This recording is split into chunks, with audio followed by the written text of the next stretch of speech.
Good morning, Alamo City Sportscast crew. This is Joe Garcia coming to you live from beautiful West San Antonio. We're waiting for Mike Jimenez to come into the studio because, yes, he's late once again. If Mike ain't late, he ain't on time. What's up, Sam Salinas? Good morning, man. Good to see you.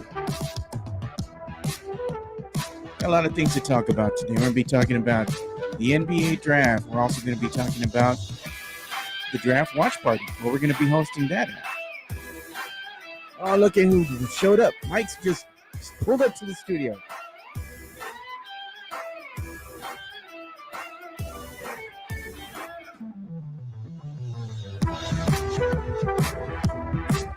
What's up? I started the timer. Got about less than a minute.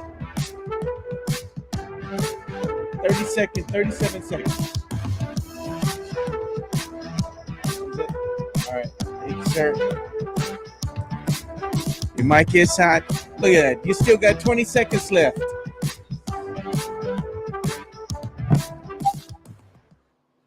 Welcome to another I don't hear anything of the Alamo City Sportscast. You should. With Hold on. Jimenez and Joe Garcia. Make sure to subscribe and hit that like button. Join the discussion as we broadcast live from beautiful West San Antonio. And remember to tip your hosts as it helps the show grow. What's up, San Antonio? What's up, South Texas? This is the Alamo City Sportscast coming at you from beautiful San Antonio, Texas. My name's Mike Jimenez. That is Joe Garcia.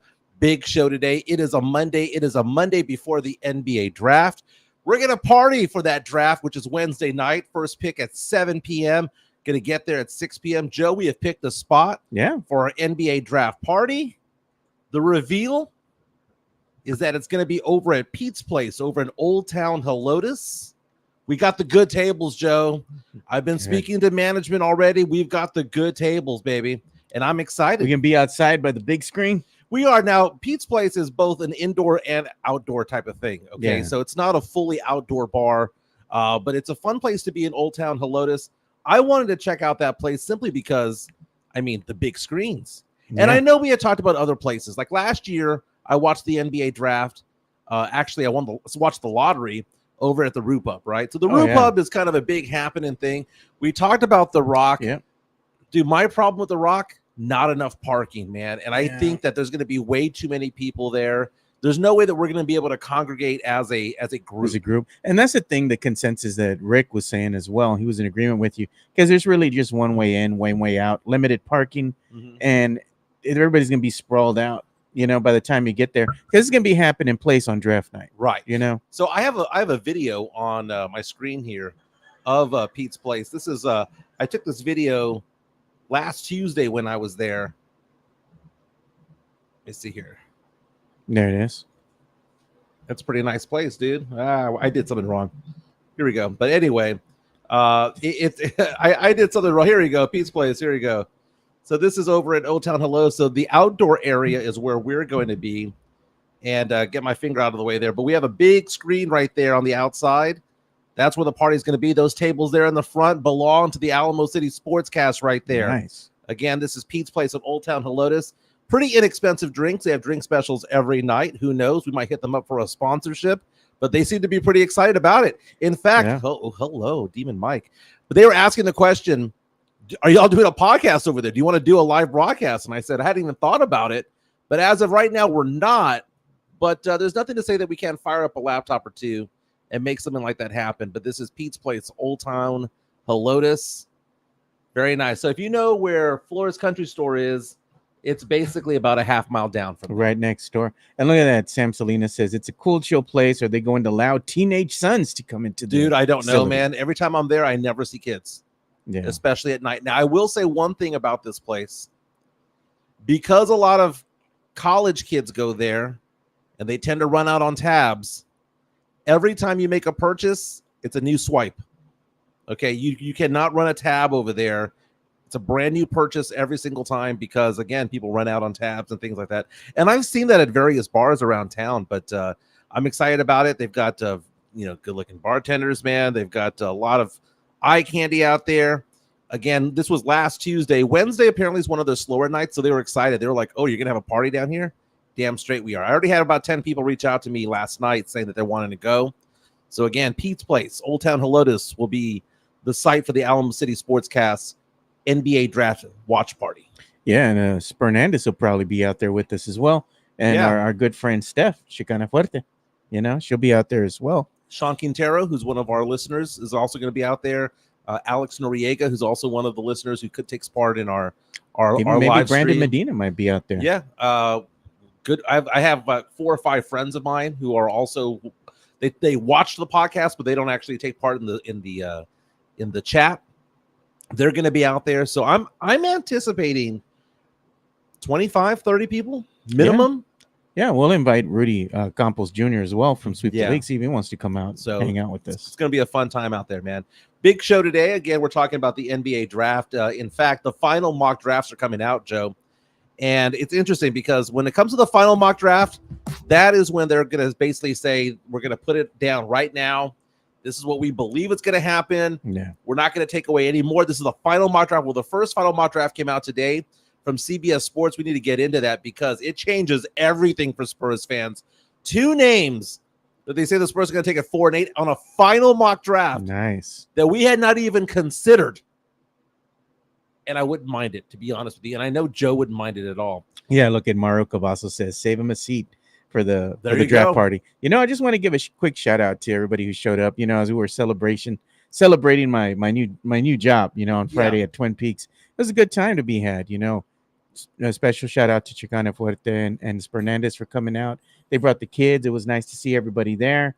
My good friend Jonas Clark was there. Mario Cavazos went out. We had a good time. We had some drinks. We had a great time talking with one another.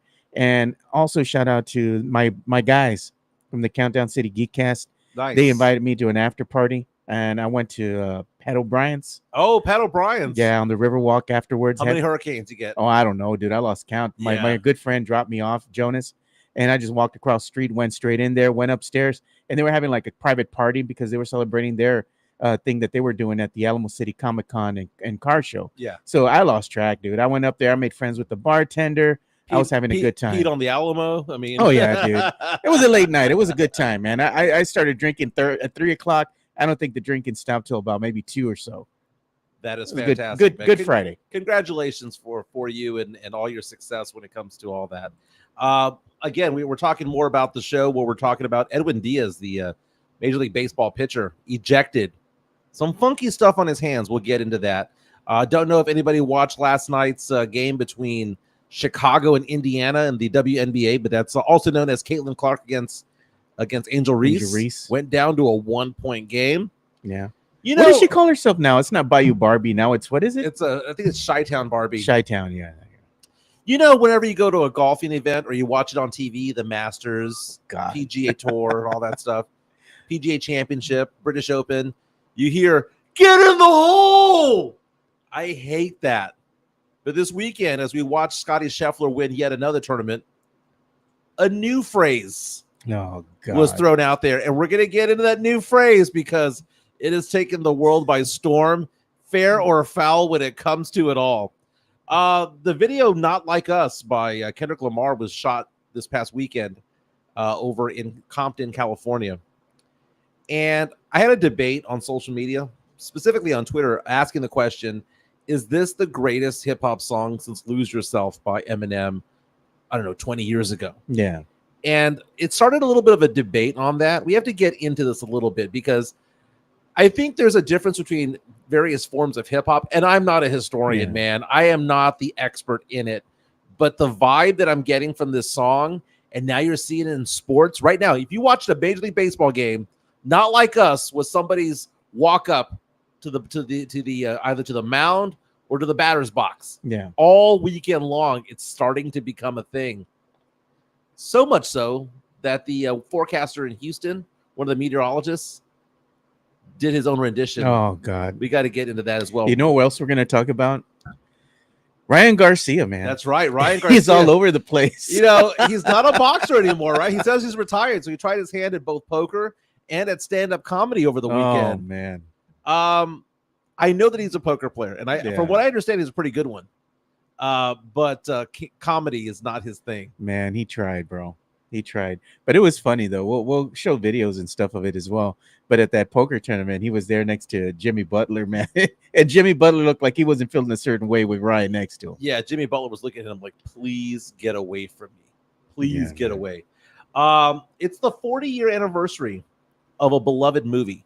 Now, it's not technically today. It was actually over the weekend.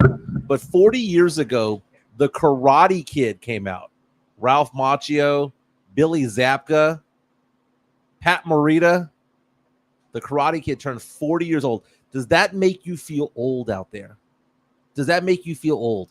By the way, we're making that move up to 1,000 subscribers. If you take a look right now, bottom left of the screen, what are we at now? Because last show, Joe, when we did the last show on Friday, I said what? 916 subscribers strong. Yeah, I think when we started, we were 913 or something. And what did I say the week before that? 898 strong. Today, 926. We picked up 10 over the weekend, mostly on Friday. Yeah. Dude, we're going to get to 1,000 by the end of next month. And in fact, when we were out at Pete's place in Old Town Helotes, pick up some more. We're going to be pounding the pavement, shaking hands, kissing babies, do whatever it takes to get out there. Oh, and by the way, someone asked the question, can teenagers be in there?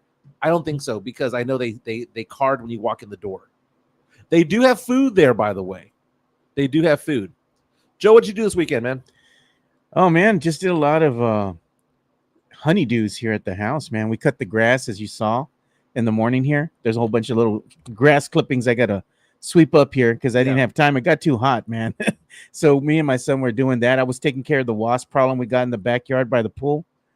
There's a big wasp nest way up there. It's like 30 feet up there, on the second story. Yeah. So I was all trying to get creative. Like, how am I going to get a can that sprays like 15, 20 feet and then get to this wasp nest? So I'm over here. I look like an athlete, by the way, man, because I had to climb up a ladder. My big old ass was up there on the ladder trying to spray the wasp nest. And I'm over here spraying the wasp nest. And then they start coming out. And it's like I tell my son, keep that door open, man, because I'm coming in.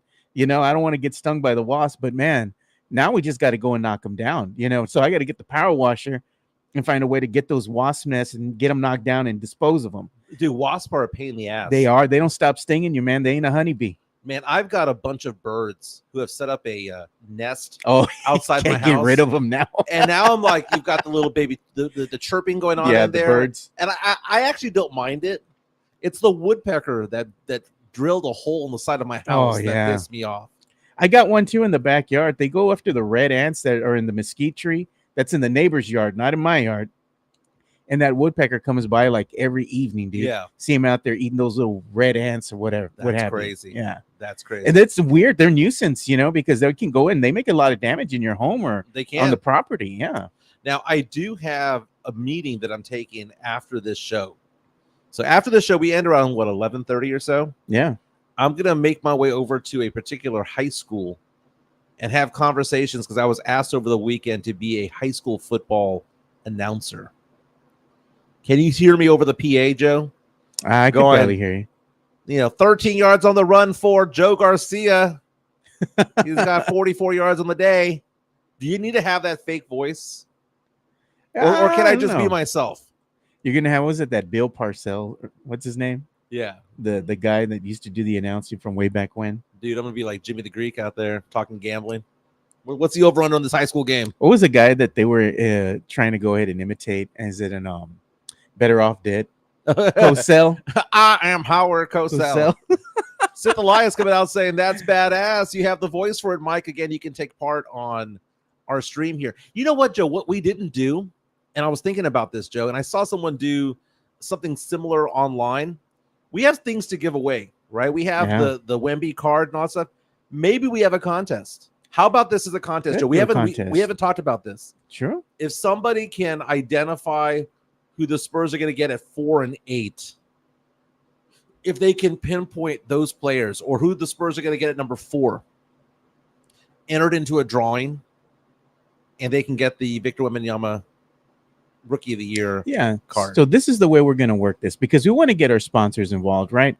The sponsors that we have, we want to give them some love and get some, traffic going to their respective social media outlets, right? So why don't we go ahead and do this with we'll do it with MCS General Contracting. Okay. We can actually start a post, right? Have it, put up by MCS General Contracting, and it's going to be like, pick your fighter, call your shot. Yeah. Call your shot, and then we'll go ahead and retweet that. And if the listeners guess it right, we can get the ones that guess it right and put them in a drawing, because it's probably only going to be a couple, right? And we'll do this, the Wheel of Fate, and then just put their name in that drawing and then just let it spin and randomly pick that winner. Now, Neva Barr is asking the question, how many shots do we have? Kind of like those March Madness brackets where you want to have like 30 different types in there. No. You know what? Let's give it a two. Two shots. 2 shots. Because again, 2 Shots podcast was your old one. You got 2 shots, baby. You got 2 shots to make it. I'm excited about today, dude. I'm going to figure out if I'm going to be a high school football announcer. That's going to be interesting. Sid says you got the voice for it. Yeah. Man. And again, thank you so much. 926 subscribers. I mean, we are flattered by all of this because, Joe, you told me this in January because we started this last year right around this time. Yeah. And because of personal things going on in my life, we had to shut it down after about a month. And we resurrected it at the beginning of the year. And one of the things you told me was, Joe, this is going to work, but the one thing that we need to be is consistent. Yep. Consistent. Be there day in and day out. Be consistent, because you know that you and I have a good show. Yeah. I have said this before, Joe. This is the best sports talk show in all of San Antonio. It is. And that's not me patting myself on the back. I know we have the best show. But it's about consistency, which is why last week, when you had to take the day off because you had your job interview. I was doing this in my kitchen, with John Dyer. Shout out to Dyer. Which, by the way, happened to be the highest viewed show of the week last week. Yeah, because you're all talking NBA draft. Yeah, we had a lot to get into. Yeah. And it's about the consistency of doing this show and the good content, being proactive, because there's no other show out there that can take the chat and have that be part of the show. In fact, most radio shows would say that you should get away from that. But I think it's a good way to navigate through, to kind of incorporate it. Not to be the show, not to drive the show, but have it enhance the show. Be the garnish, be the salsa to what we're doing, right? Yeah. And that's basically what we do, man. And we're having a good time out here. 926. We're going to get to 1,000 pretty quick. And I think when we get to 1,000, Joe, we pound the pavement, man. We pound the pavement for sponsors and make this something bigger than what it is right now. But we can't do it without Sith Elias and Sam Salinas and Alonzo A. Midtown Texas with a super chat. Buck99 says, thank you for being on time sometimes. Dude. Okay, so I called you at 9:35 and I said, I'm starving. I'm starving. I got to stop at McDonald's on the way over here. Now, when I said consistent, I also meant consistently late, right? You're not late. You're not on I've time. I've been better the last 3 weeks, dude. I've been better the last 3 weeks. So it's an ongoing joke. Who said if Mike's not late, he's not on time. I opened up the door to your studio here, and I looked up, and there was 43 seconds. I was like, dude, you weren't joking, man. Yeah, I started on time, brother. We got to be on time because we have to get them used to the new start time. Yeah. We would start at 10:15, but now we've been going on at 10. Yes. Yeah. Very, very, very nice. So Joe Garcia is producing the show. My name is Mike Jimenez. We're going to go for about another hour and 15 or so. Here's the thing, man. NBA draft is Wednesday night, 7 p.m. We're going to have that party beginning at 6 p.m. over at Pete's Place in Old Town Helotes. I cannot wait for it. It's a great place if you haven't been there. I'm excited for it. And we're going to be able to congregate together. That was the most important thing, because truth be told, I'd rather be at Spurs Club. I'd rather be at the Rock outside, right? But the problem is that there's no way to congregate. It's like a first come, first serve. It's like general admission at a concert. Yeah, you just sprawled out. They have the lawn out there, right? You know, so but there's, dude. I bet you it's gonna be a cluster F out there. So we had to find a place, and I know Pete's Place is in Helotes, which is kind of not centralized, but it's cheap drinks. It's a very good atmosphere. They got me a Lone Star Light. As soon as they got that, man, I'm there. Dude, I went to Pete's Place the other day to go ask them about this, if we could have this place. I had 2 free Coronas. Because Corona was out there giving away beer, not here selling beer. The Corona girls. Corona girls were out there getting the beer balls. Oh yeah. And then they gave me one of the bottle as well. And That's I was like, dude, I had 2 free beers just by hanging out over here. You know what's funny too? Every time we've gotten together, like we get together with Rick and Steph and some of our other friends, and we have a drink somewhere. Like the last time I think we're at the Friendly Spot. Yeah. We always get free drinks because they have these promoters that come around. Can we offer you all a drink? I'm like, heck yeah. Mm-hmm. So that's cool, man. How we just happen to walk into that. Yes. You know? Yes. Let's get into the draft right now because, again, it's in basically 48 hours or so. It's going to be Wednesday night here. And the thing about it is that all of these different outlets, right? ESPN, Bleacher Report, USA Today, they're all going to come out with their final mock draft, right? And when they do the final mock draft, that's the one that they're saying, this is what we truly think is going to happen. I personally believe that a lot of what they do is for clicks, right? Yeah. Saying that Reed Shephard is going to go number 1 overall, but then go number 5. And all of a sudden, everybody agrees that Reed Shephard is going number 1. But when you stamp the final mock draft on it, this is you putting your reputation on the line. You're saying that based on my analysis, based on my sources, this is what I think is going to happen. So CBS Sports, Adam Finkelstein, came out with this morning. CBS Sports final mock draft has number 1, Joe, Zachary Reed-Shephard, Atlanta Falcons, Atlanta keeping the pick. Oh. Number 2, Washington Wizards keeping the pick, taking center Alex Sarr. And then they said all hell breaks loose at 3. Their belief, according to CBS Sports, sources telling them that the Houston Rockets are going to trade down and that the teams that are looking at moving up include the Memphis Grizzlies, also the Chicago Bulls.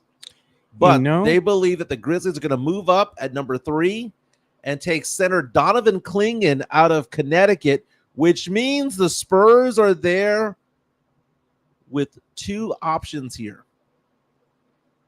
And according to CBS Sports, the Spurs have as their 3 favorite players, Reed Shephard, Stephon Castle, and Reed Shephard out of Kentucky. Reed Shephard off the board, Castle and Shepherd on the board still.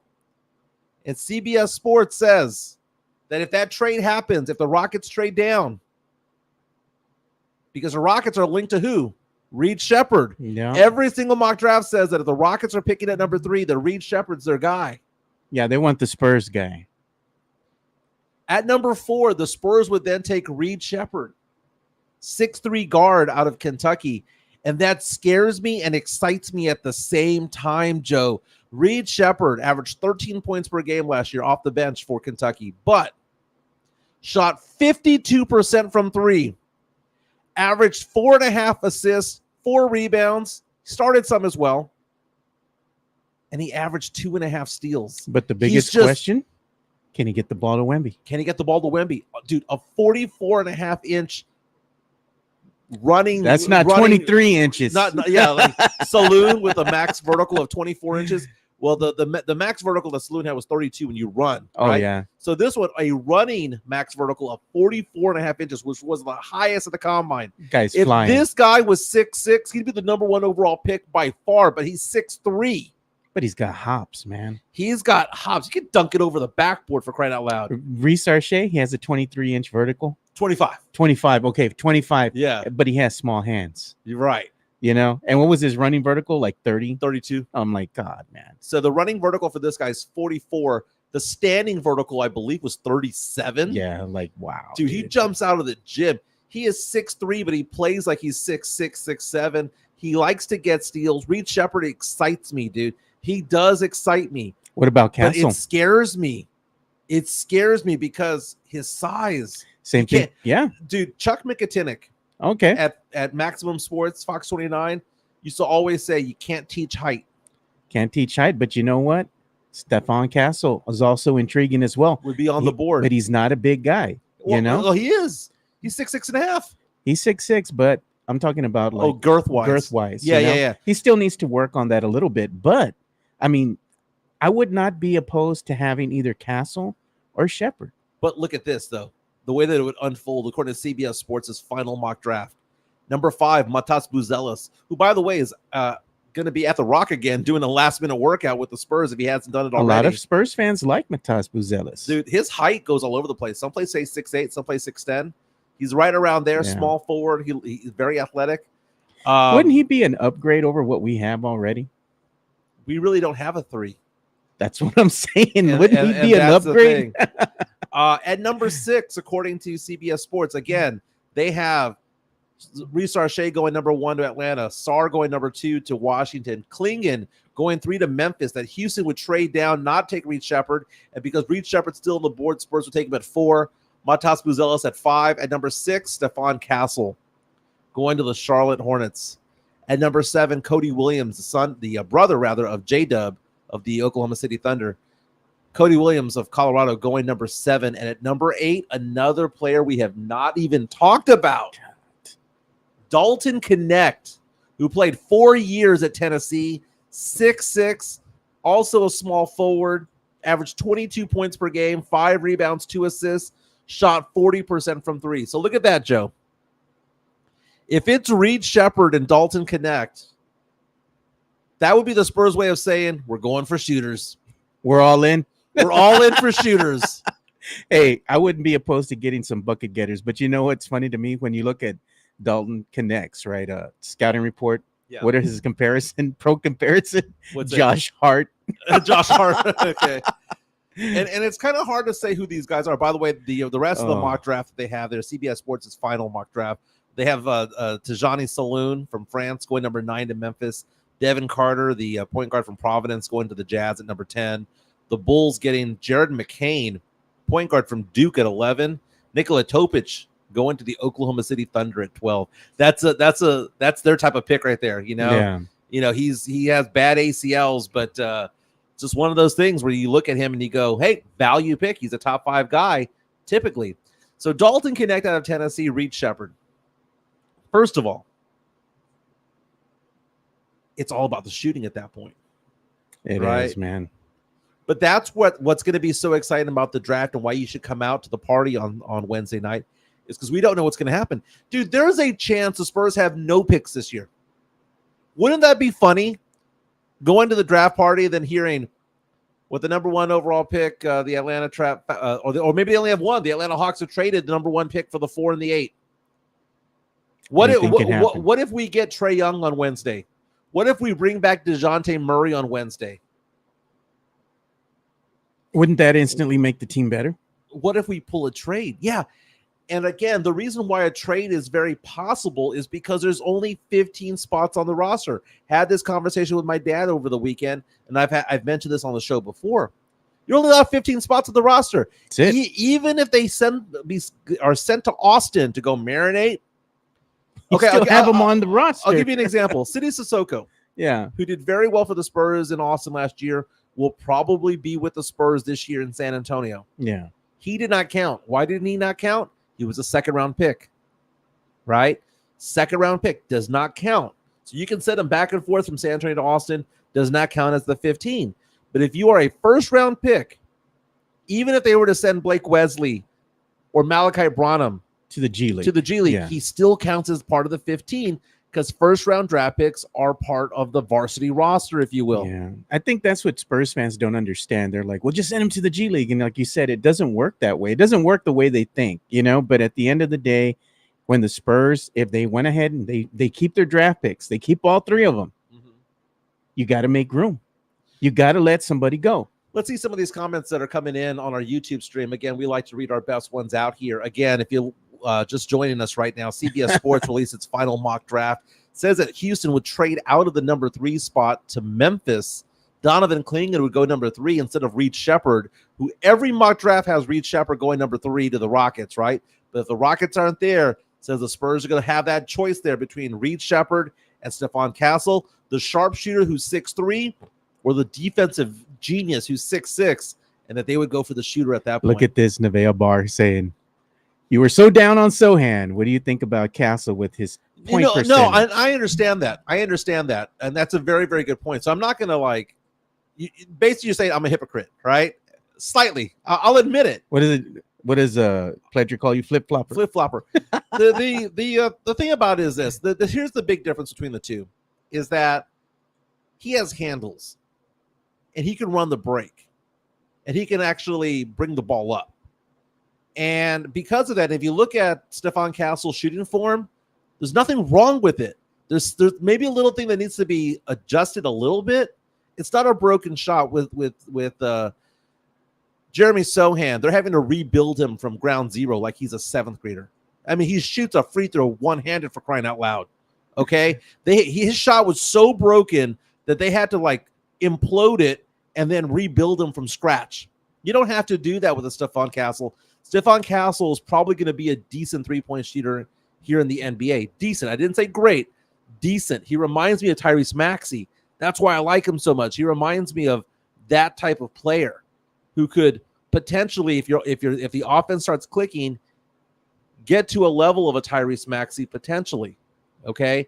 Now I'm not saying it's gonna happen. I'm just saying that the tools are there. And I also know that a lockdown guy defensively is big, especially at 6'6", 6'6.5". Look at all the good point guards out there.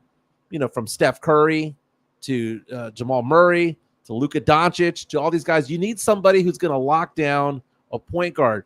Who the heck on the Spurs is going to stop Kyrie Irving?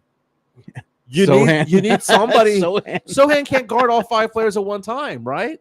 He can't. So that being said, that is why I like Castle so much. But if Reed Shephard's there, I've said this so many times over the past couple of months. If that dude was 2 inches taller, he'd be the number 1 overall pick. You take him if he's there at 4, dude. You got to. 52% from 3. 52% from 3. The Spurs are going to take the best available player at the 4th position. You have to go ahead and take him if he's there on the board at number 4. Brian Wright, come on, man. It's a no-brainer, dude. I don't know if it's a no-brainer, but I would understand it. I mean, and I would be so excited about it all. By the Reed Shephard, according to the Ringer, is their number 4 overall guy. Their number 4 overall prospect, right? Yeah. Again, he is 6'3", is 20 years old, 182 pounds.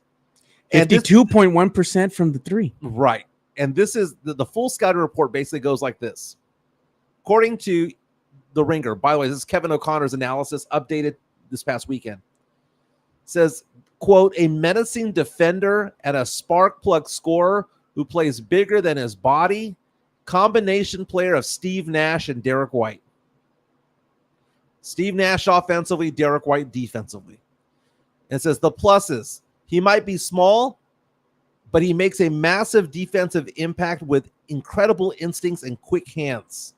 And he led the SEC in steals. 2.5 per game, man. Mentally strong, mistakes never get him down. He has the next play mentality.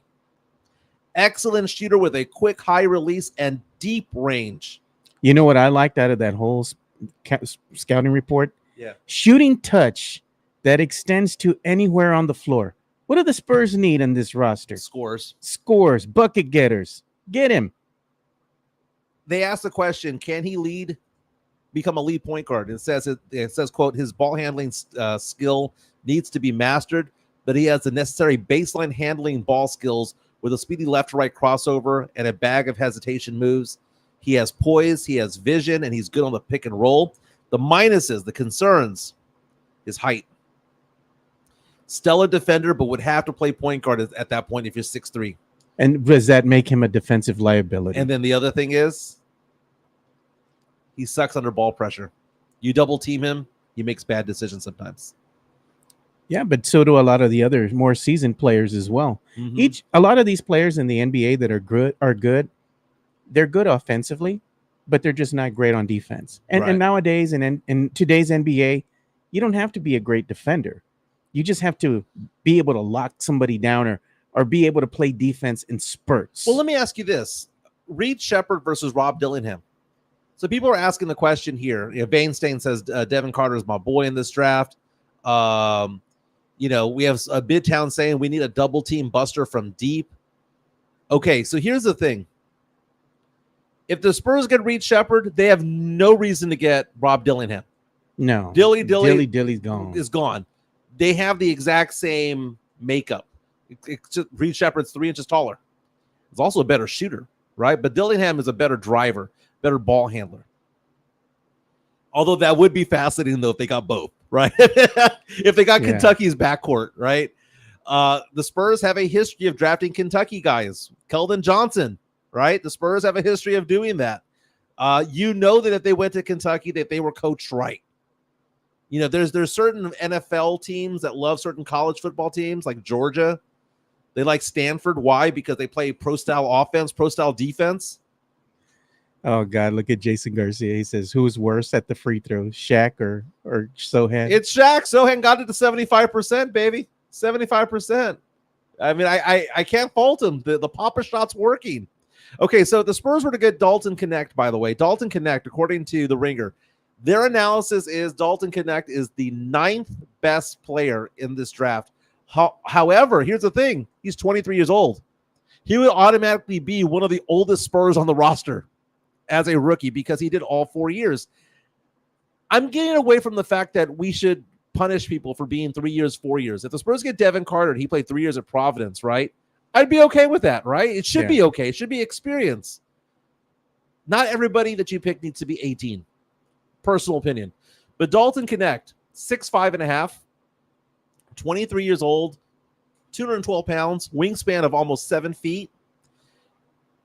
Kevin O'Connor, his analysis on The Ringer says, reminds him of Contavious Caldwell-Pope, a KCP type of player. Dalton Knecht? Yeah. And that's not a bad thing. I mean, KCP can shoot the three. He's had a good career. Yeah. It says a do-it-all scorer from all areas of the floor who has a tendency to catch fire. Shot 40% from three. Quote, a dynamic knockdown three-point shooter from deep ranges. He can sprint to the wing and readjust in midair to fire accurately coming off of screens. Talented shooter off the dribble with multiple moves to create. Tennessee relied on him on must-win, must-score situations. He runs the pick and roll well. All of that stuff, right? The negatives, the minuses. Targeted by opponents because he usually is the weakest link on defense. Again, he can't play defense, but he can light it up from three. He can light it up from all over the court. Well, Collins can't play defense either. Yeah. You know? So, again, the reason why we're bringing this up again is because, again, the NBA draft is in 2 days, and CBS Sports released its final mock draft saying that at number 3, the Houston Rockets are going to just basically trade down, and it's going to be a ripple effect, butterfly effect on everybody else on the draft. And that's the exciting thing, because if it goes number 1, we all know that Reed Shephard is going 1. We all know that Sarr is going 2. But it all starts at 3 with the Rockets. If the Rockets keep Reed Shephard, you can probably suggest that the Spurs are going to be there at number 4 for Stephon Castle. You know, I've seen some of these mock drafts, right? And some of them actually have the Spurs at number 8 taking Saloon from France. I wouldn't mind. The French connection. I wouldn't mind. I wouldn't mind at all. Mario Cavazos chiming in right now on our YouTube stream saying that Dalton Knecht is a smaller Matt Bonner. The Red Rocket. Red Rocket. He could shoot the ball, though. We loved us some Red Rocket over here, man. I like that comment there by D'Lo. Reed and Knecht can contribute to winning right away. I can see Reed being like Pods from Golden State this year, or even better. They are ready to play. Why are they ready to play? It's because one can shoot. The other one's had 4 years of experience in college. You know, that was their G League, was playing SEC basketball. Look at Josh Reina one. He said, just started watching. Do we need a reserve for the watch party? Dude. Okay. So reserve through us at MJ Acquired Taste or at Two Shots Podcast. Yeah, let us know. Let us know if you want to be there. I'm going to start taking down names because I got to give them an idea as to how many people are going to show up. They asked me for a minimum, and I'm saying 25.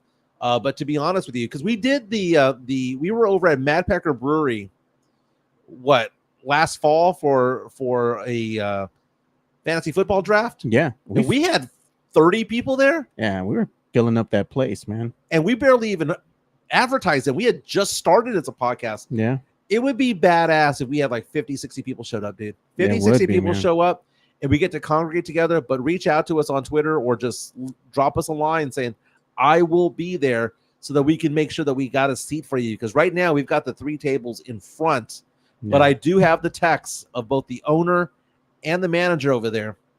I got a special thing that I've been hanging on to that I haven't even released yet to show the peeps that we're going to give away. Yeah. Anybody would love to have that in their man cave. And if we can get a certain amount of people to go, why not give that away on draft night? It's a nice keepsake to take home. That'd be badass, dude. And I have it here. I've just had it just waiting for the right time. And think about it, dude. If we went out there, everybody who showed up over at Pete's place went out there and just said, follow these guys' podcasts. Boots on the ground. Boots on the ground. We can get to 1,000 by the end of the day. Oh, okay? I know no doubt that I can probably get both of us, and everybody there doing their thing. We can get at least 20, 30 more. Do you know how I won Rock the Mic? One of the reasons why I won Rock the Mic when I was over at San Antonio Sports Star back in the day was ESPN San Antonio. Meeting people. I went to bars and I did a live tweeting of every bar that I was at, asking for people to vote for me. Yeah. I went to a karaoke bar and they're like, I'll vote for you if you sing a song. Okay. I'll vote for you if you do this. Dude, I was kissing babies. I was shaking hands. I was doing everything. But that's the thing, Joe. When we get to 1,000, it legitimizes us as a podcast network. It legitimizes us as what we're doing on this show. Only the top 10% of YouTubers ever make it to 1,000. Think about that.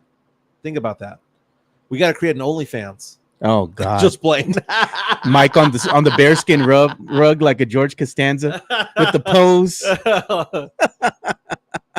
Very, very nice, man. But again, the NBA draft is Wednesday night, 7 p.m. Spurs have the number 4 overall pick, the number 8 overall pick.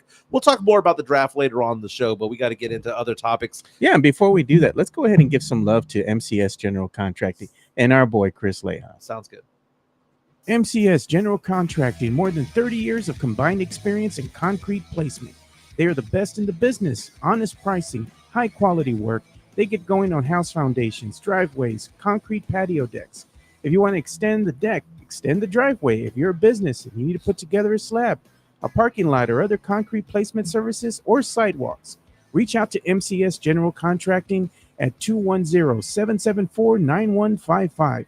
They're confident in their skills, so give Chris Leha over at MCS General Contracting a call at 210-774-9155. And thank you for being a sponsor of this show. MCS General Contracting, that diamond hard concrete, diamond hard, baby. Diamond hard. Here's the thing, man. If you can show my screen. Sure. Before we get into WNBA talk, your thoughts, Joe, on Angel Reese's outfit as she entered the arena yesterday? She's looking good, man. She's looking fly, dude. Dude, absolute nugget, dude. And by the way, that day that Angel Reese went out there, by the way, certified nugget. We're going to certify it. We're going to stamp her as a nugget certified. Nugget certified, right? She went out there and had the best game of her career last night. Last night, Angel Reese with 25 points. She had 16 rebounds as Chicago beat Indiana by 1 point. Indiana, of course, has Caitlin Clark. What are your thoughts on this? Because Caitlin Clark is finally getting it going. She's finally, I guess they're not following her as hard anymore. She's had some really big games out here. But Angel Reese, this is the reason why Caitlin Clark is so popular. Caitlin Clark is popular because she has an enemy. She has somebody that is a rival. That's why you look at Kelsey Plum, as great as she is, and Asia Wilson, as great as they are, they don't have rivals. They don't have anybody to say, man, I have beef with this other player, and therefore you got to watch this game. As great as Asia Wilson is, she's going to be the MVP this year. The Aces might win their third in a row. No one cares. And I love them. Yeah. No one cares. You know why no one cares? They have no rivals. Yeah, man. But Kelsey Plum's a nugget, though. Oh, Kelsey Plum, certified nugget. We stamped that one weeks ago. But when you see Indiana lose to Chicago, right? It was such a great game yesterday, by the way. It was a 1-point victory by Chicago. Indiana tried getting that one play down the stretch to win the game. Missed layup.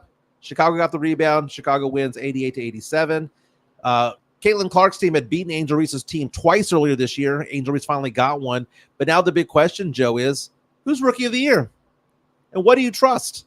You see, that's a good rivalry, though. But even going back, Caitlin Clark, Angel Reese, they've had that college rivalry. And it's just people have watched them go at each other. And now that they've made that transition to the WNBA, there's that history, man. And that's what makes these storylines so good. And both players are really good. I mean, Angel Reese is no slouch.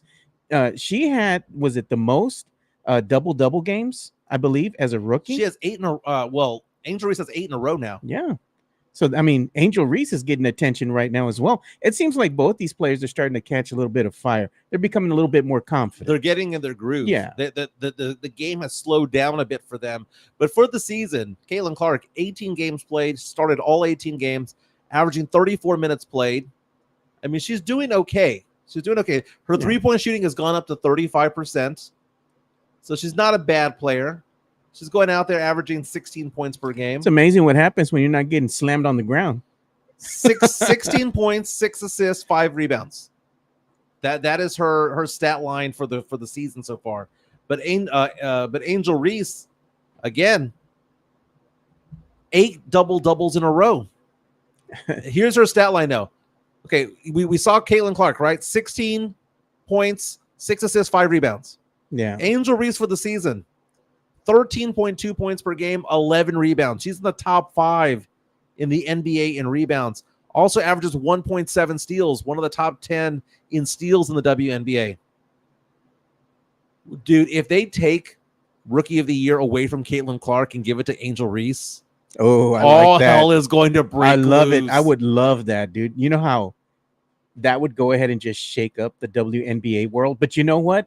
I bet you anything, the players of the WNBA would be like, I like it. I like it.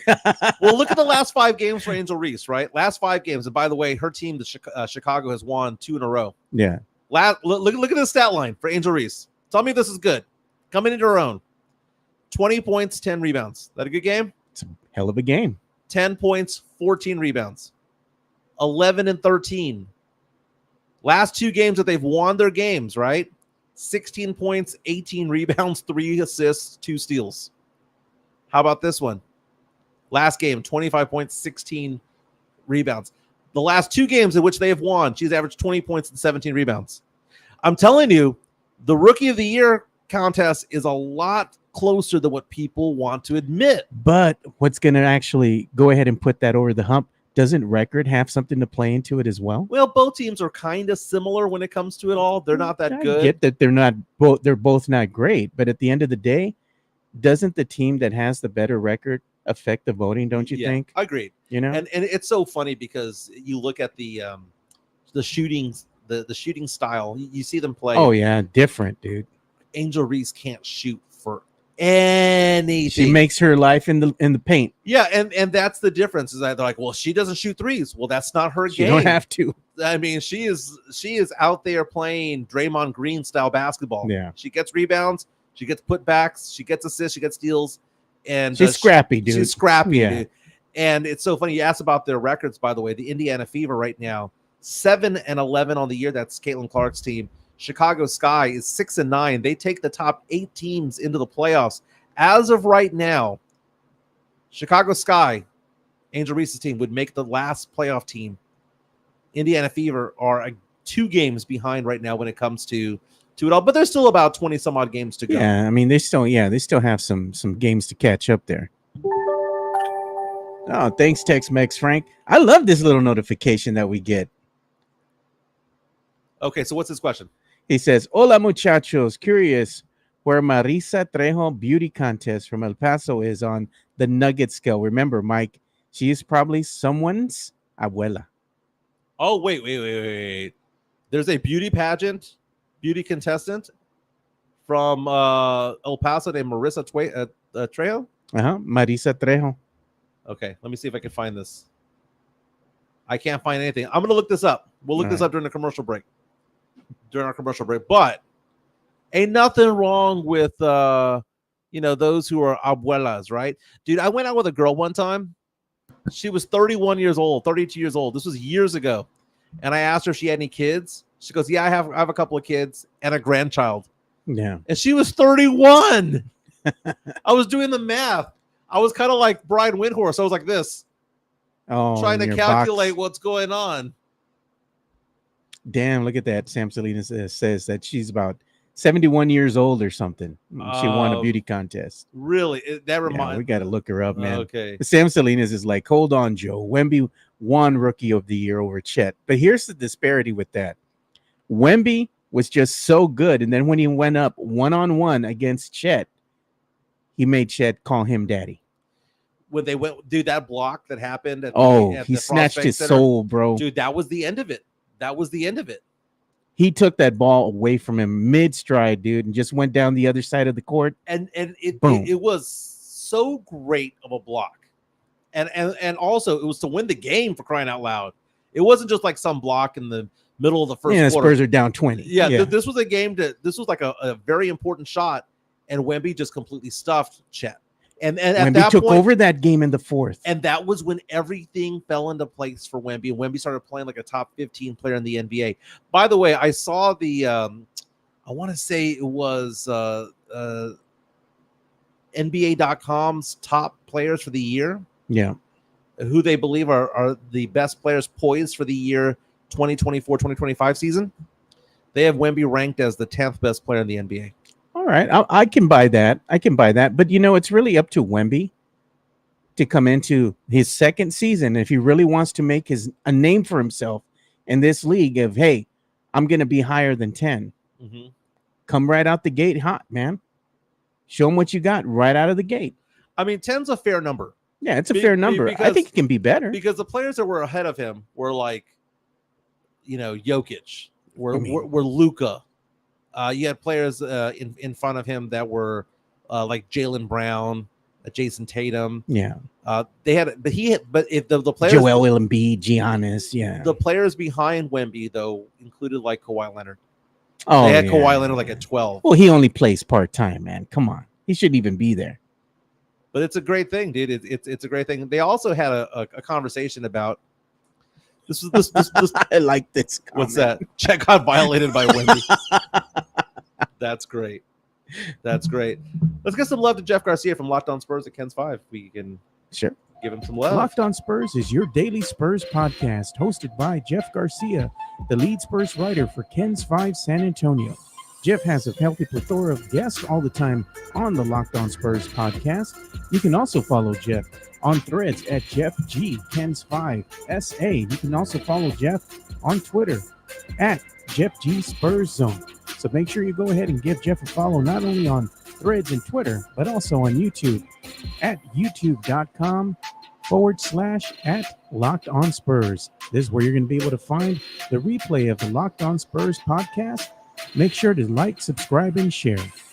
I subscribe on Spotify and YouTube, and you should too. Today, he just posted, by the way, his latest Locked On Spurs podcast with Jack Thompson from San Antonio Sports Star. Jack Thompson, there's nobody who watches more college basketball that I know than this guy. They're going to be discussing what happens if the Spurs get Cody Williams, which I would not be against.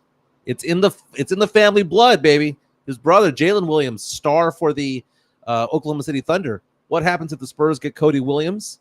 Jack Thompson with Jeff Garcia from Locked On Spurs and Ken's 5. Jeff also on his Twitter account has a video of Zachary Reed-Sarchet. He has touched down here in the United States. It's going to be a top 5 player, probably the number 1 player overall. On top of that, earlier this yesterday, posted video of Victor Wembanyama making an appearance at the Vogue World event over there in Paris. Got one of the what's it called? Here he comes in the white this suit. Is Fashion Week. Yeah. Caitlyn Jenner is who I was thinking about right there. Yeah. Is right there on the right. And then you see Wemby come in. Dude, if they had that suit at Men's Warehouse, what do you think the size would be? Jeez, bro. Can you imagine? And you know how thin that suit is going to be, like how slender? Yeah. I mean, looks good though, man. What's his length, and this is why I like the international players, especially the ones from France or from big major cities. They work well in San Antonio because when they come to San Antonio, it is simply a business trip for them to come out here and do their thing. When you have an American player, they want to be where? New York, Chicago, Atlanta, Los Angeles, all the big markets, maybe Houston, maybe Dallas, LA, right? You know, That's where they want to be. Yeah. San Francisco, Golden State, right? They want to be there. International players don't mind San Antonio. That's why Tony was so good here, because he didn't have to be impressed by LA because he's from freaking Paris. Yeah. You know, Manu didn't have to be impressed because he's from Argentina, Buenos Aires, and all of that area. You know, Tim Duncan didn't care. He wasn't from the United States mainland. Yeah. He was from the Virgin Islands. There's something about international players and small markets. Jokic thrives where? In Denver. Giannis thrives where? Milwaukee. You know, I think it's this. The thing with them is that they're not being hounded by the media consistently. And if you were in a big market and you drew that name that they draw, you know, that paparazzi, man, they'd be bombarding you with photos. You couldn't even step out of your house with your wife, your kids, go anywhere without them being there. And it's kind of like a little bubble when you're in that small market. Exactly. And over here, they can celebrate during the off season. Oh yeah, dude. They can have the limelight. They can do all the fashion shows and all of that stuff. Victor Wembanyama at the Vogue fashion event over there in Paris. And Perry. Looking like the stud that he is. You're looking good, man. I'm surprised he's not on a date, dude. I'm sure he's seen somebody, but I'm sure he likes his privacy. Can you imagine when Spurs fans finally find out if he is courting somebody? You know? Yeah. They're going to be like all giddy over it, you know? Let's show my screen real fast. We're showing it right now. The PGA event over the weekend. So remember, get in the hole. Every time you go to any PGA event, I was at the Valero Texas Open a couple of months ago, and there's some idiot who will scream, get in the hole. Although there was one hole in one. You missed. I was within earshot. On a call. Look what people are chanting now at golf tournaments now. Let me see if I can call up the audio here. You have to go and make sure that it look. No, you got to click on the right there, where you have that. I'll go over there and do it. It's not that big of a deal. It's not that big of a deal.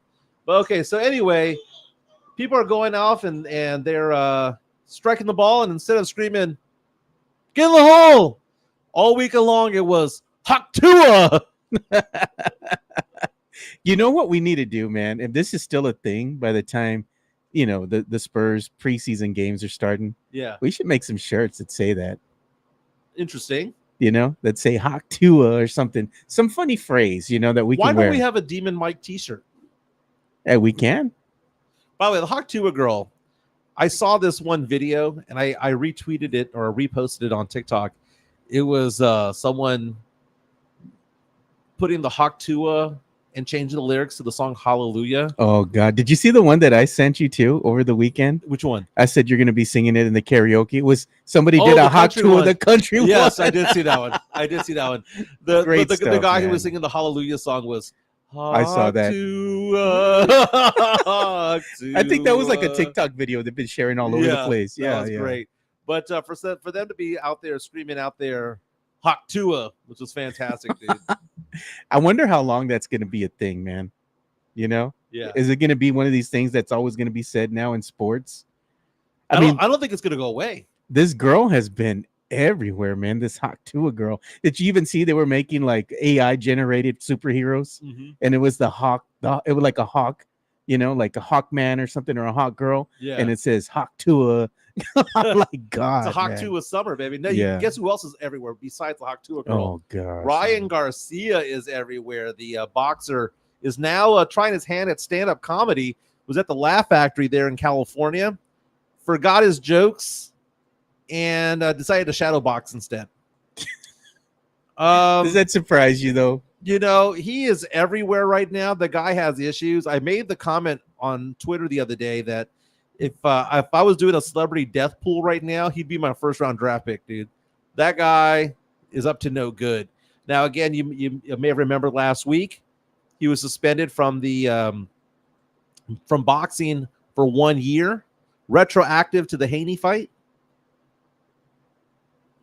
Yeah, that fight does not exist anymore. They took the win away. They took the loss away for Haney, and they fined him $1 million. And then also over the weekend, Ryan Garcia was playing poker with Jimmy Buckets, with Jimmy Butler and some other celebrities. Now, Ryan Garcia is a legit good poker player. but he was getting his drink on while playing. Look at Jimmy Butler's face, bro. I mean, here's the thing. I'm going to Vegas. I'm going to Vegas next week, and I would so party with Ryan Garcia. Look at Jimmy ain't having it, man. Party. Ryan Garcia and I would either be best friends or he'd kick my ass. One of the two. Look at Jimmy, dude. Jimmy's like, get this guy out of here, man. I'm done. You know what? I think the weird thing is that they don't show you the video that happened prior to all this going on. Yeah. Ryan Garcia sits down and he's talking with Jimmy Butler and he's like, hi, you know, kind of introducing himself. And he goes, what team do you play for? I know you play in the NBA, but I don't really follow, bro. What I'm asking, I'm really asking you. Seriously asking. He's like, oh, I play for Miami. He's like, oh, okay, that's cool. And this and that. And then they show this later on. And I think that just already pissed Jimmy off. Like, you don't even know who I am, you know? Okay, now that was not a regular shot of tequila right there, man. That was, and there was no salt on the rim, no tajin, and he didn't even bother with the lime. He's on something already, man. Look at him, bro. Dude, I would not want to, okay, I'd party with him, dude. I'd party with him. Oh, God. You know what? Speaking of partying, man, there's somebody had shown a video, one of our listeners, I think it was Rude Dog, and he put a video up. And there's like these girls, I think they're partying over there in Switzerland or Berlin or something. And there's a table, and they're just doing lines right off the table, bro. I'm like, what is this? And they put the hashtag Saca la bolsita, man. I'm like, Ryan, I think for one, Ryan's on stuff. You know, it makes his personality just go off the rails. But adding the alcohol to the whole equation, I mean, look at, he's animated, man. You know, he is something, dude. He is something. By the way, that video was courtesy of World Poker Tour, by the way. Jeez, man. We're going to see, we'll talk a little bit of hip hop, right? Sith, he topped his spaghetti with Coke instead of Parm cheese. You know, just get the little baggie out. What's in that? Don't worry about it. This is what I wanted to show. Kendrick Lamar was on the streets of Compton over the weekend, and he was shooting a music video for Not Like Us, which is a diss track that he had about Drake. And it's an epic diss track. It's right now the #1 song on the Billboard charts. It's #1 in 10 different countries. It is going worldwide. If you were watching baseball over the weekend, all you saw was people going up to bat to this song. All over TikTok, wedding videos, birthday parties, wedding receptions, all of these nightclubs, all showing people dancing to Not Like Us.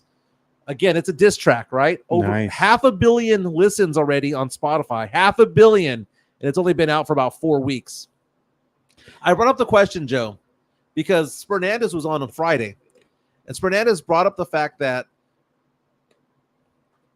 Kendrick Lamar united all of Los Angeles with this performance. Now, I had seen the performance snippet of 3 or 4 minutes of when Russell Westbrook and DeMar DeRozan were on the video, the stage with him. Yeah. He performed in Inglewood, California, which is basically Compton. And I had not seen the full 20-minute video. And over the weekend, I was mesmerized by it. I watched the 20-minute video probably 6 or 7 times.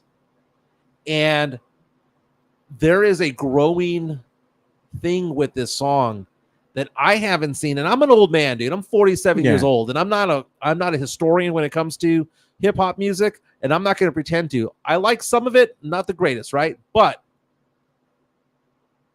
I remember when Lose Yourself came out by Eminem 20 some odd years ago, and how you couldn't escape that song, that it was at every birthday party. It was at every music. It was at every outlet for, sporting event. It was everywhere. Yeah.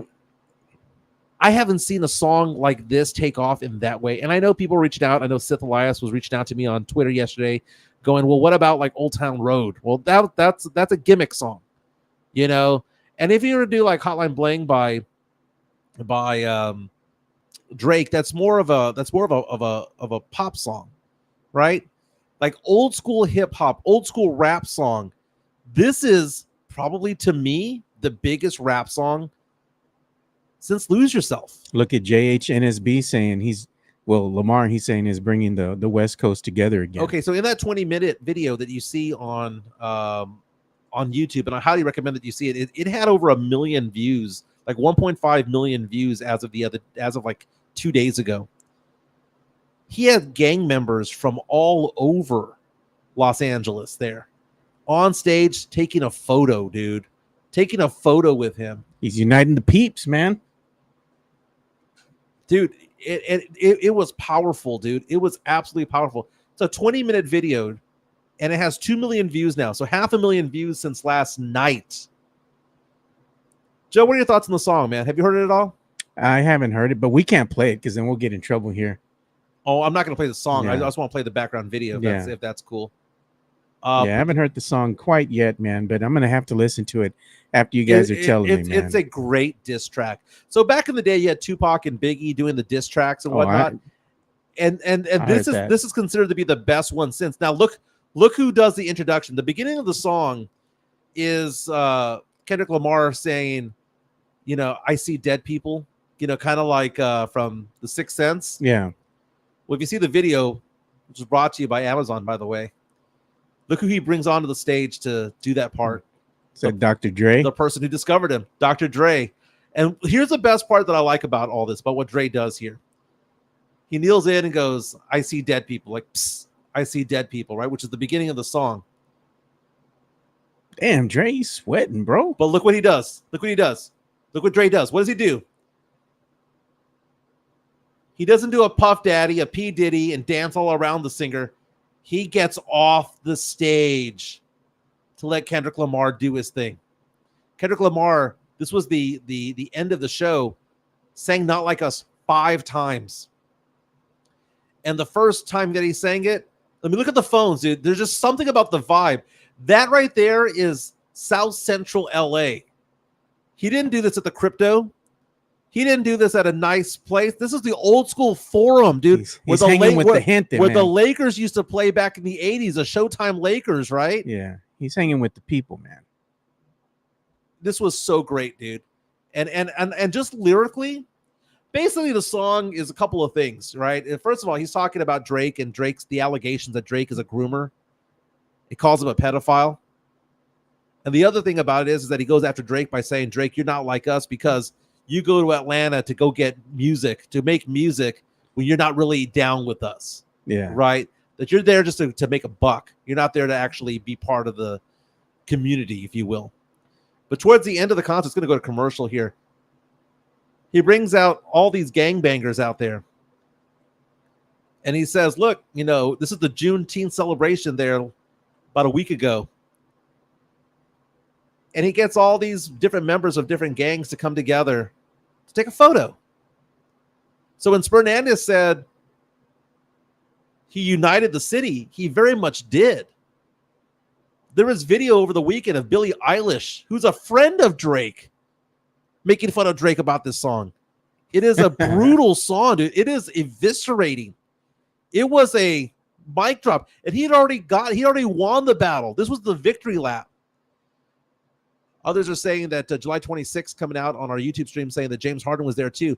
James Harden was there, so was LeBron James. But here's the thing. LeBron and Harden didn't get up there. You know why?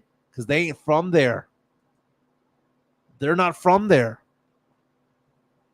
Then we saw and it was so cool whenever you see here come the athletes coming in. Oh, there he is, Russell Westbrook. What is this Russell Westbrook move that he's doing here? No, I don't know, man. He's just freestyling.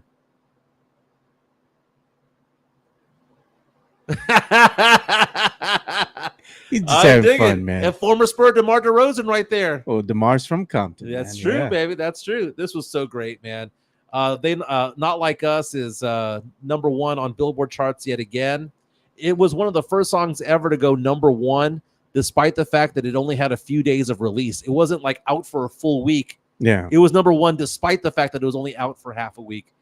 Great song, dude. Great song, man. But you know what, man, as we start, we're starting to get near the end of the show. But one of the things that I do want to go ahead and say is we've been busy behind the scenes, because everybody's like, hey, where can we buy your merch? Where can we do these things? I have heard that, and I'm working on some things. What I'm going to do is I'm going to go ahead and have this be a little bit interactive. I've worked on some things you all haven't even tried yet. Mm-hmm. There's some stuff that you can type in the chat, some key phrases, and things will happen, and that's one of the things that I've been working on, trying to fine tune. But the merch is going to be happening tomorrow, probably. I've already worked on all the logistics on connecting everything, getting everything to work right. Nice. But what's going to happen is we're going to be able to show a quick little like photo on screen when it pops up, and it shows the merch that's available in the store. And if you type a phrase in there, and I believe you type in merch or something like that in the chat, immediately it's going to go ahead and give you a link, a hyperlink. You click on it and you're able to go to the store and you can buy the shirts right then and there. So it's no more, oh, let's go ahead and click on the QR code. I have heard what you guys wanted, and I'm going to deliver for you. And we're going to have some fun with the chat. We're going to be able to go ahead and do like some interactive stuff with the chat, maybe play some games for fun and give out prizes as we're doing the live stream. Mm-hmm. So we're going to do some things that's kind of groundbreaking, man. That's badass. Yeah, I'm looking forward to it. I'm looking forward to getting the merch myself as well. If we can go to my screen real fast, Edwin Diaz was accused of having a little bit of Haktua on his glove there yesterday. I don't know if you saw that. The Mets closer was kicked out of the game before he even threw a first pitch.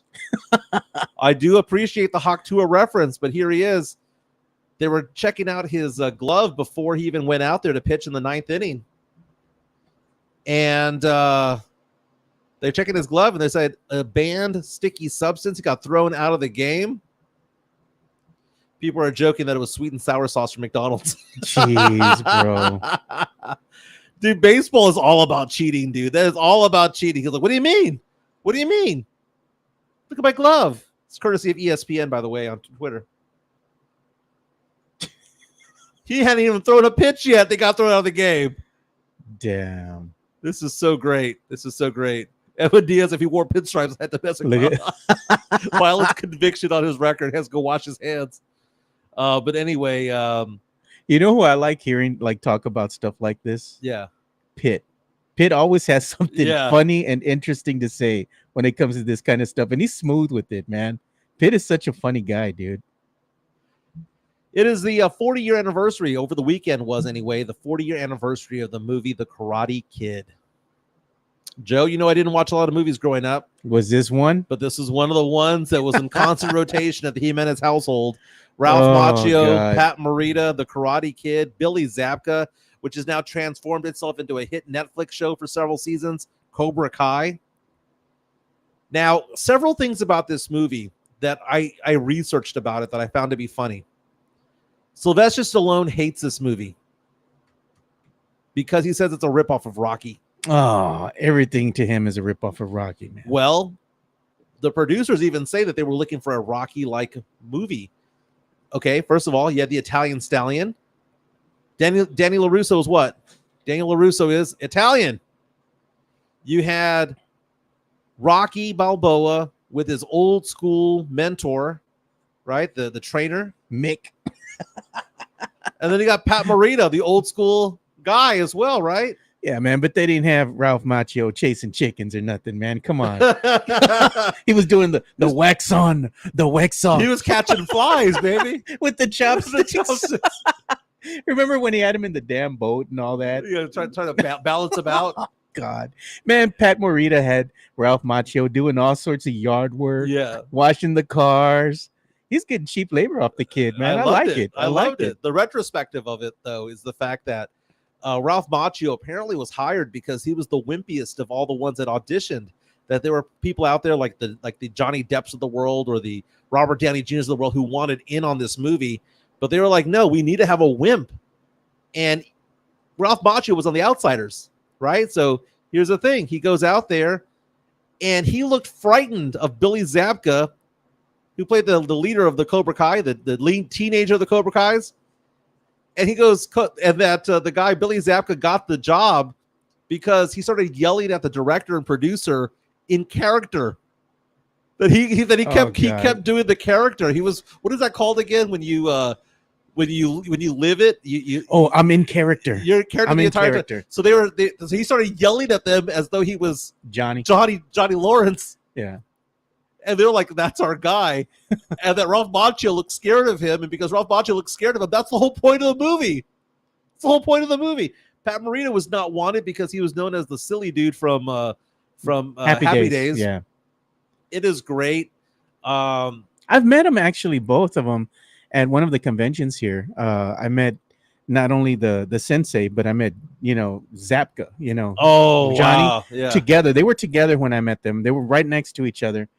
And we had media credentials. So we went up to them. And of course, I had one of our hot looking friends with us, was helping us get interviews and whatnot. Yeah. So it was easy, So we went in there and we asked for them, hey, do you mind if we talk to you guys?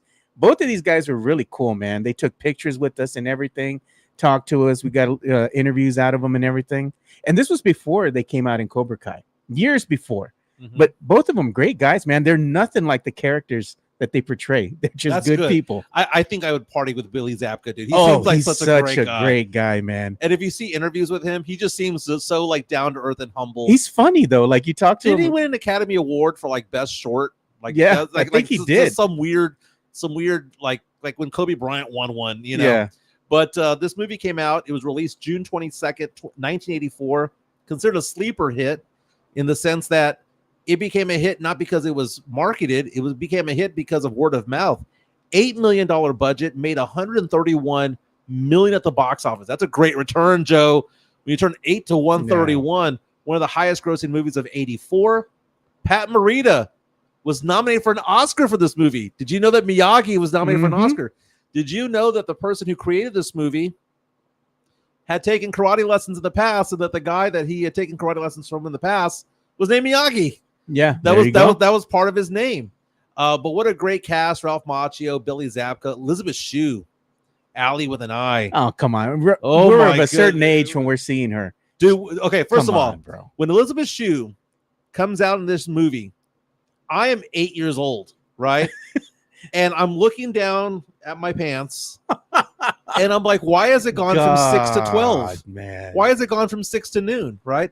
Elizabeth Shue. And then later on, when she plays the hooker on Leaving Las Vegas. Oh, yes. Oh, my God. It all came full circle. Elizabeth Shue, thank you for your service. She even came out in the series The Boys most recently.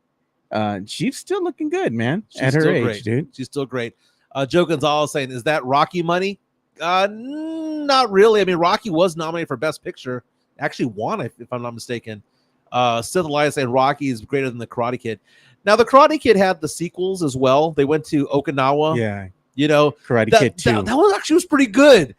In fact, I might go off to say that I actually like Karate Kid 2 more than 1. I saw Karate Kid 2 just about a week or two ago. It came out.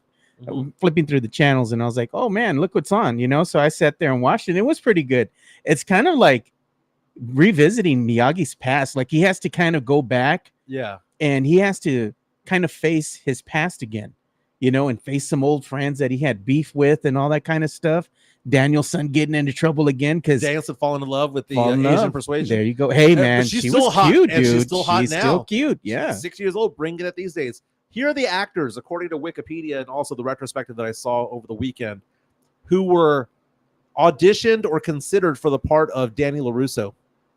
Joe, look at these names: Sean Penn, Robert Downey Jr., Charlie Sheen, John Cryer, Nicolas Cage, Anthony Edwards, C. Thomas Howell, Emilio Estevez, Tom Cruise, Eric Stoltz. No Kevin Bacon. I'm kind of disappointed Kevin Bacon wasn't nominated. Didn't get his name thrown in the hat, should I say. And on top of that, Ralph Macchio, again, was brought in. They liked him because he looked scared of Billy Zapka. And they liked probably was. They liked him also because they said he was the wimpiest of the guys that they were considering. Scrawny. Now, who was Elizabeth Shue in competition with? All right, let's find out. Helen Hunt, big name. Okay. Demi Moore auditioned to be Allie. Could you imagine Demi Moore? Okay, first of all, that Ralph Macchio, Daniel LaRusso is not bagging Demi Moore. Okay, let's just say that, dude. It's just not going to happen. Now, by the way, the song, what's it called? You're the Best Around. Oh yeah. Okay, so it goes on to say You're the Best Around for the montage was written for Rocky 3. Nice. Rocky 3 didn't take it. Again, Sylvester Stallone says this is basically a Rocky ripoff. You're the Best Around was supposed to be in Rocky 3. Isn't that the one with Clubber Lang? That the one with Mr. T? Mr. T. Let's say Ice-T with Mr. T. That's I pity the fool. Yeah, no. My favorite. What is the outcome of this match going to be? Pain. he starts talking trash to Balboa's wife. Oh, come on, get a real man. Oh my God. Ryan Garcia's trying to be Clubber Lang. He's Mr. T without the jewelry. Yeah. What was the better song? By the way, so that was supposed to be part of Rocky 3, but Bananarama's Cruel Summer was also part of it, man, and that's a good song. How are you gonna beat? Nobody's better than the Eye of the Tiger from the Rocky franchise, dude. That song's iconic. Do you know what song I like? I like the Best Rocky, Around is up there, dude. I like the Rocky 4 songs. Is that the one where he was fighting the Russian? Yeah, I like it when he's like Drago. That's the one I like, dude. That's the one I like. I ran up the Rocky steps in New Jersey. Yes. Oh no, it wasn't Jersey. Philadelphia, Philly, the city of brotherly love, man. Where you're gonna get a ticket. If you're driving there, man, they're gonna give you a ticket for something, man. I'm looking for the video. I can't find it. But either way, happy 40th birthday to the Karate Kid. That's amazing, dude. And, I know that Sith Elias saying Hearts on Fire is better than Rockets on. That's the song I was thinking about. Hearts on Fire, so desire. I remember that stupid song. And that Rocky 4 is the one where they have, what's his name? His brother-in-law's name? Yeah. What's his name? That guy? Where they buy him the Paulie. robot. Paulie. They buy Paulie the robot. It comes out looking kind of sexy. He gave it the sexy voice. Dude, the Trans Am that he had in that movie, by the way. Rocky 4, best line in the movie is the kids are watching the movie. So think about this. This is how bad of a parents Rocky and Adrian were. They allowed their kid to watch this fight. Again, it was on Christmas Day. They allowed him to watch the fight, even though that same boxer killed Apollo in the ring just months before. They're like, oh, yeah, if I was the parent, I'd be like, Mijo can't watch this just in case. But instead, he's there with like a party with his friends. And he's like, that's my dad. What do you think we are? We know. What do you think we are? Nerds? Great line. Yeah. Great line. What bad parenting by Rocky Balboa. Yeah, you look at Joe Gonzalez says, fellas, ESPN did a 30 for 30 for the Karate Kid. I never knew that. Dude. Yeah, How I Met Your Mother brought it back also because Barney was in love with Johnny Lawrence, saying that he was a true Karate Kid. And apparently the beef had stopped, right? The beef had stopped. Johnny Lawrence was out smoking a joint at the high school dance, and it was reignited because he got sprayed water on by Daniel LaRusso. Daniel LaRusso did deserve to get his ass kicked. And then when you go on to Cobra Kai, you find out the story behind the whole thing. Yeah, you find out that Johnny Lawrence had a bad upbringing. He had a very abusive father, and the sensei became his father figure for good or for bad. Then you also have the fact that LaRusso's kid, kind of screwed things up in the first season. Yeah, but not only that, but you find out that Ralph Macchio, Daniel, stole kind of, Johnny's girl. Right. Allie. Now, Elizabeth Shue, correct me if I'm wrong, was never in the show. Yeah, she was. She was. She made a brief appearance. I forgot about that. She made a brief appearance. It was kind of her and Johnny kind of rekindled. Oh, that's right. Going through the whole thing. And LaRusso, who's married, was kind of jealous and felt bad for being jealous because he's happily married. Yeah. That was right. I forgot about that. But I remember the scene at the bar when they go to LaRusso's kid wrecks Johnny's car kind of in a weird way, and they're giving him a car. He's doing a test drive, and they pull into this bar, and they have this conversation about Allie, and they're like, "Well, have you seen her? I haven't seen her in forever. Oh, she's married. She lives whatever. And LaRusso knew everything about her. Yeah, and it's because he stalks her on Facebook without being her Facebook friend. Yeah, and Lawrence is like, you know a lot about her. That's great though, man, because LaRusso, I mean, it's one of those things where that's his first love. Yeah. And he always keeps tabs on her. But he's married now, man. He in the series, he has all this money now because he owns a big old car lot and whatnot. So let me give you something that happened to me. This is a tall tale. Yeah. So talk about first loves, right? My first love was named Amy. Okay. I had a girlfriend in high school named Amy. We were together for 2 to 3 years, right? And I would see her from time to time, like after college and whatnot. You know, I'd bump into her or whatnot. I went to UTSA for my final year, and I'd see her in the hallways, and yeah, she was always very, very nice. Social media comes around. Facebook becomes a thing. We start becoming Facebook friends, but we don't actually interact with each other. I went to a wedding. God, this must have been about 8 or 9 years ago. And I hadn't had a conversation with her in over a decade. Went to a wedding. She's waving at me. And I'm looking over going, who is that hot girl waving at me? And it was her. And my ex was like, who's the hot chick waving at you? And ultimately, I revealed that was an ex-girlfriend. My ex was actually pretty impressed, going, hey, she's kind of hot. Yeah. And long story short, I approached her at the wedding reception, and we had this 20-minute long conversation where we were completing each other's sentences. And it's just like one of those things where it's like, I wonder if that was somebody I should have been with. Yeah. You know, because we were completing each other's sentences like nothing had ever changed.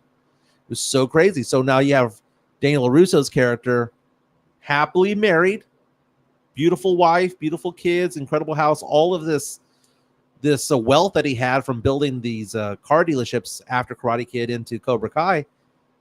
But he still has an 18-year-old heart, his first love of Allie with an I. He just seems like he still can't. He couldn't stand to see Johnny walk away with his girl. He lost the bag. He fumbled the bag.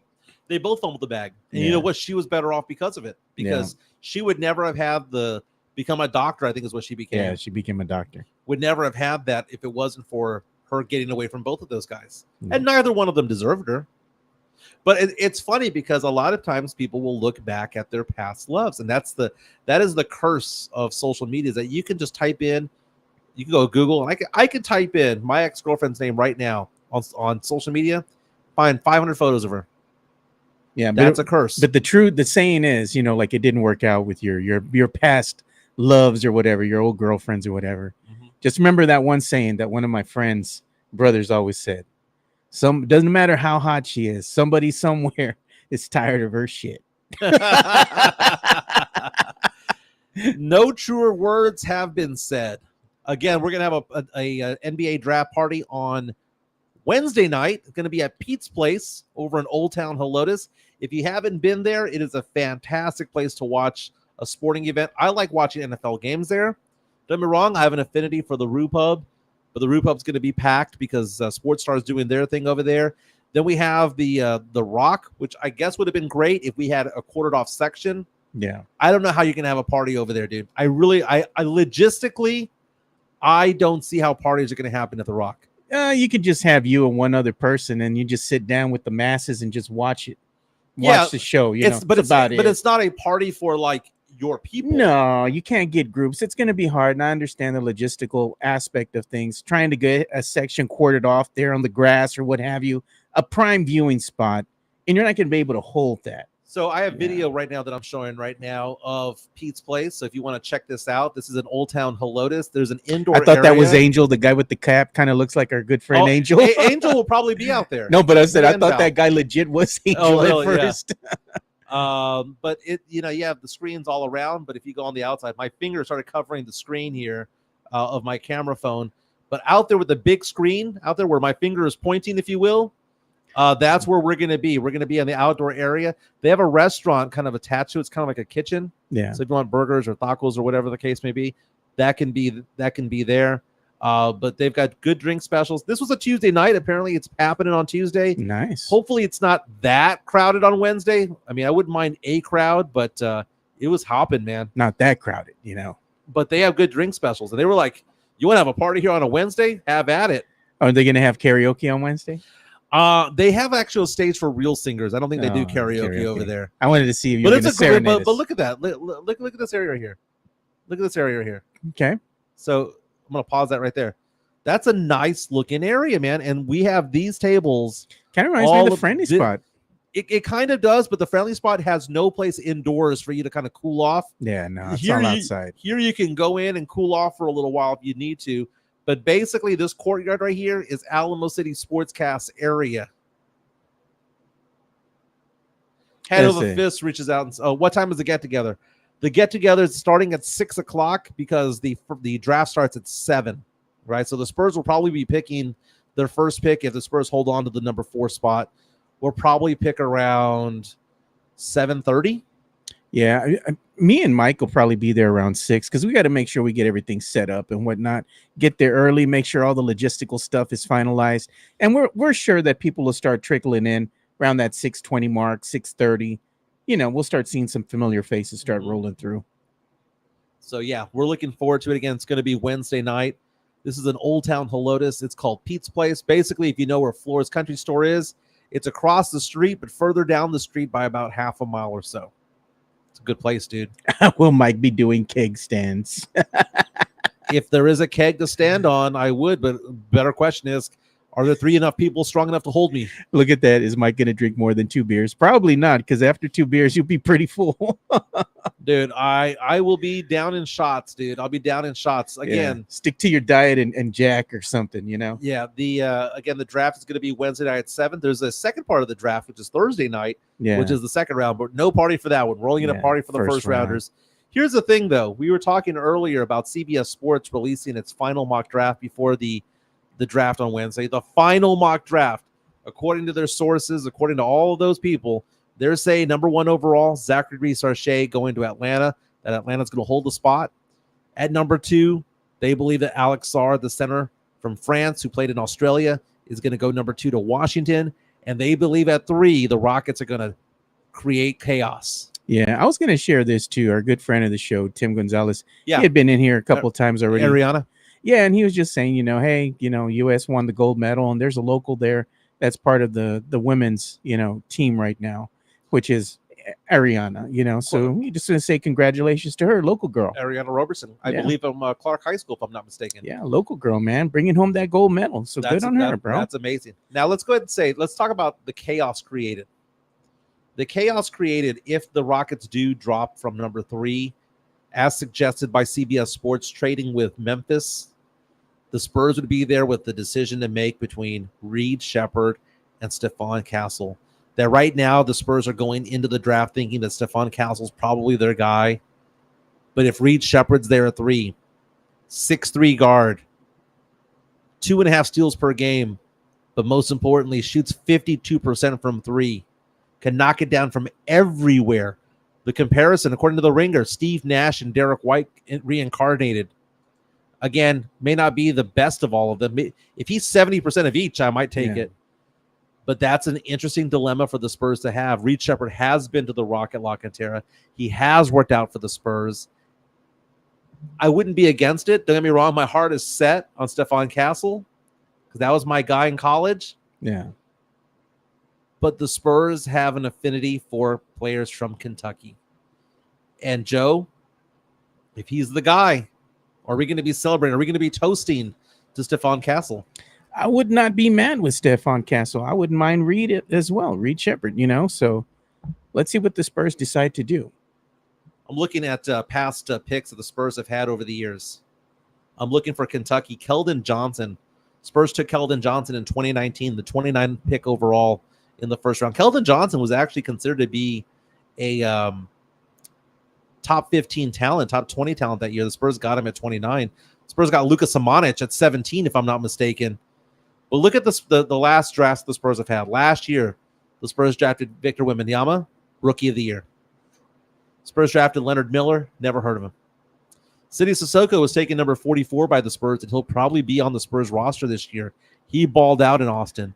The year prior, Sohan, Branham, and Wesley, all first-rounders, still on the team. The year before that, a waste. Josh Primo, Joe Wieskamp. Samanic. 2020, though. Spurs got Vassell at 11. Got Trey Jones at 41. Spurs fumbled the bag quite a few times. If you even look at Lonnie Walker, for example, too, you know, they let him go, went on to have a better career, it seems like, as a role player with some of these other teams. Most notably, was it the Brooklyn Nets? Yeah. It's been a while for the Spurs to get that key player, that key player that isn't Wemby. I mean, I know Wemby. Wemby's a superstar, so that goes along the lines of David Robinson. Yeah. And it's been a while since we've had another Tony or a Manu in a late Sean Elliott. Yeah, Sean Elliott. That kind of player, an impactful player, right? A good piece, a solid piece. Spurs have 2 cracks at it, man. You know what I saw? Somebody had put this. I'm gonna right now too. Check this out. Somebody had shared this, man, on the X. It's been 19 years since the anniversary of the Spurs winning it all in the 2005 finals against the Detroit Pistons, man. That's pretty badass. And this was a heated series here. I liked it, all the way to game 7. This was not a disappointment. This was a very competitive series. I did not think the Spurs were going to win until Robert Horry put him over the hump and hit that clutch 3-pointer, man. Can we talk about what this was? How many years ago? 19 years ago, man. 2005, right? Yeah, 2005. First of all, Robert Horry, for his performance in the 2005 finals against the Pistons, deserves to have his jersey retired at the Frost Bank Center. Clutch, man. You know who set up that play for Robert Horry? Manu Ginobili. Manu Ginobili set it up. Set it up was Rasheed Wallace not defending Robert Horry. Rasheed Wallace. Wasn't he screaming, don't let him shoot? Yeah. It was him or the coach that was saying, do not let him shoot. And he shied away from his player, tried to quasi double team. Yeah. And Horry's there sticking it. Horry was beyond one shot, and it was beyond one game. Horry took over that series. Yeah. And it's amazing when you see that the Spurs have won these 5 titles, 99, 03, 05, 07, and 14. They played in 13. They could have won 8 to 10 of them, right? But if you look at the Spurs, it's amazing to see that as great as Tim Duncan is and as great as Manu and Tony Parker is. Great shot there. As great as they are, 2014 doesn't happen without Kawhi. No, man. Kawhi was an instrumental piece. Kawhi was the MVP. 2005 does not happen without Robert Horry. And this is the importance of the Spurs getting players to complement the superstars. No. The Spurs have a superstar. They need an all-star behind him, and they need a cast of characters out there that can knock down shots. So if CBS Sports, if that happens, and the Spurs have Reed Shephard, and they're like, we're going to go after that sharpshooter. He's the best shooter in the draft. We can't forget Kerr. Steve Kerr actually played an important part when the Spurs were going up against the Mavericks as well. Yeah. It's very, very true. And then you look at Sean Elliott with the Memorial Day Miracle, for crying out loud. That's the best clutch shot, I think, in Spurs history. It's probably second because they're going to put the Avery Johnson baseline jumper, who's shooting it from the side to win the 99 finals, Yeah, we just want this team to be relevant again. That's just basically it. This is a days of old. One of the other things that I was going to show here that I thought was hilarious, man, is that you had an MMA fighter, right? Check this out, Mike. He just lost his fight. Then he proposes after. Oh my God, I saw this. She I forgot. Rejected him in front of everybody. This brother lost twice in one night, dude. Damn. She said, I know. And, Mama only likes winners. And they gave her the microphone to turn him down. She didn't just say no to him. She said no to the entire arena. Bro. She's like, nah, we good, man. Brutal. Wow. Brutal. Look at his face. He's so... She broke his heart, man. Force him out for that, brother. Man. Mama doesn't want her to go out with losers. No, it is what it is. She looks like a goth chick, though, man. Hey, nothing wrong with that, man. Goth chicks. He's into those goth chicks, dude. Hey, if you want to be part of the party, you got to let us know, man. I mean, don't be wrong. You can just show up, but if we want to have the right amount of tables around us, reach out to me on Twitter at MJAcquireTaste. Say, hey, I will be there. And if you're bringing a +1, 2, or 3, let me know so we can get the number of tables there. We've already had about 12 people reach out to us so far saying that they're ready to go. I'm going to make a list. We're going to have a fun time out there. Again, the Spurs are picking number 4 and number 8. The draft starts at 7, but we're going to start partying at 6. Look at D'Lo. Y'all should be doing 3-hour shows. I prefer this over ESPN. Nice. Thanks, man. Very, very cool. Hey, we're up to 926 subscribers. The goal is to get to 1,000 as quickly as possible. Dude, when we get to 1,000, popping bottles. It legitimizes what we've got going on. By the way, we're now at 928. Yeah, man. In the last 2 hours, we picked up some more. Nice. As Alonzo says, gots be some freaks is what it is. I got to let everybody go. I've got a meeting to find out whether or not I'm going to be announcing high school football this year. Do I have a high school football announcer's voice? Yeah, you do, man. I think you do. You know, so it's a paid gig. Yeah. Beer Maybe money. we go out and support you. Beer money. Yeah. Hey, man. You don't drink beer, so don't be lying, dude. It's gonna be a fireball. I drink 2. Fireball also. Can I tailgate at this thing? Can I just show up drunk? No, I the can't. Fireball Ferry coming in with the bucket of Fireball. I got my wares to trade with you guys today. Very nice, very nice. We did an hour 40 today. Might be our longest show ever. Bro. We can do a 24-hour show. It just flew by so fast, dude. Man. I was listening to the show, and I almost want to have a breakdown with you and with Fernandez about the good and the bad of our shows, because we need to coach ourselves up. Yeah. I will say this about our shows. We very rarely have a pregnant pause. We very rarely, because we just rapid fire, baby. We just keep going. Keep going. We cover like 8 or 9 topics. We're a variety show. And then I just throw some extra stuff in there. You know, we're a sports show. We're a pop culture show. We're little Johnny Canales as well. You know what? To end the show, can you do me a favor? Yeah. You do me a favor? Yeah. Grito me out. Oh, man. You want a grito?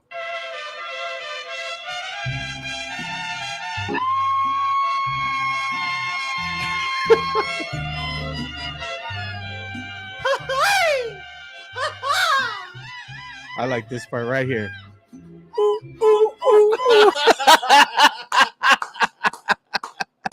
Everyone have a fantastic Monday. Make it a great week. Be out there with us on Wednesday. I'm at MJ Acquired Taste. RSVP, mother truckers. That's Joe Garcia. He's at 2 Shots Podcast on Twitter. Follow Jeff Garcia from Locked On Spurs and Ken's 5, and give MCS General Contracting a call if you have concrete placement needs. By the way, Joe, more sponsors coming around the corner. Nice. We'll talk about it soon. Pete's Place, Wednesday, 7 p.m. We're going to be there by 6. NBA Draft, Spurs at 4 and 8. Be there. RSVP. Have a fantastic Monday.